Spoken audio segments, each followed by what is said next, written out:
Purihin ng Diyos, purihin ng ating Panginoon.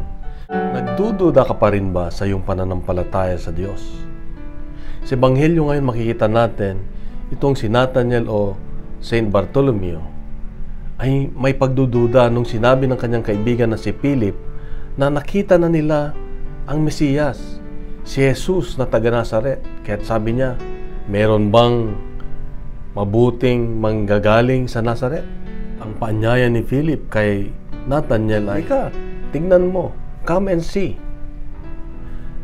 Kung minsan tayo ay may pagdududa, kung minsan para bang walang magagawang mabuti, walang magagawa ang Diyos sa mga pinagdadaanan natin, sa problema natin. Para bang wala ang Diyos o walang Diyos. Pero kahit na nagduda itong si Nathanael, sumunod pa rin siya sa kanyang kaibigan. At doon nakita nga niya na totoo nga ang sinasabi ng kanyang kaibigan. Ang leksyon na matutunan natin dito ay kahit meron tayong pagdududa sa ating pananampalataya, sunod lang tayo. Pakinggan lang natin kung anong sinasabi ng Diyos. Gumawa ng mabuti para sa Diyos. Dahil bandang huli, ipauunawa ng Diyos sa tulong ng Banal na Espiritu Santo na buhay nga siya at meron siyang magagawa sa mga problema o mga pinagdadaanan natin. Kapatid, maging kagaya tayo ni Nathanael na may pagdududa, ngunit tayo ay dapat sumunod at mapanuri. Dahil i-reveal ng Diyos kung sino siya, lalo na kung hinahanap natin ang Diyos, i-reveal niya ang kanyang sarili.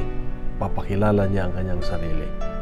Pangalawa, nung paparating na siya, sabi ni Jesus, ito ang totoong Israelita na hindi mandaraya. Nagulat si Nathanael, sabi niya, bakit mo ako kilala? Sabi niya, bago pa man kayo nagkita ni Philip, nakita na kita sa ilalim ng igos. Dito ay makita natin na kilala tayo ng Diyos. Alam niya kung sino tayo at alam niya kung ano yung pinagdadaanan natin sa buhay. Kaya magtiwala tayo sa Diyos lagi dahil alam niya ang makakabuti sa atin. Sumunod lang tayo sa kanyang sinasabi at ginagawa. Kapatid, mahal ka ng Diyos. Mahal tayo ng Diyos. Bukas muli, meron siyang magandang mensahe sa atin. Kaya isa mapagpalang Sabado sa iyo at sa iyong mga mahal sa buhay, kapatid. At pagkalat natin itong mabuting balita, siya ang mabuting balita, ang Diyos ang mabuting balita. God bless and God is good.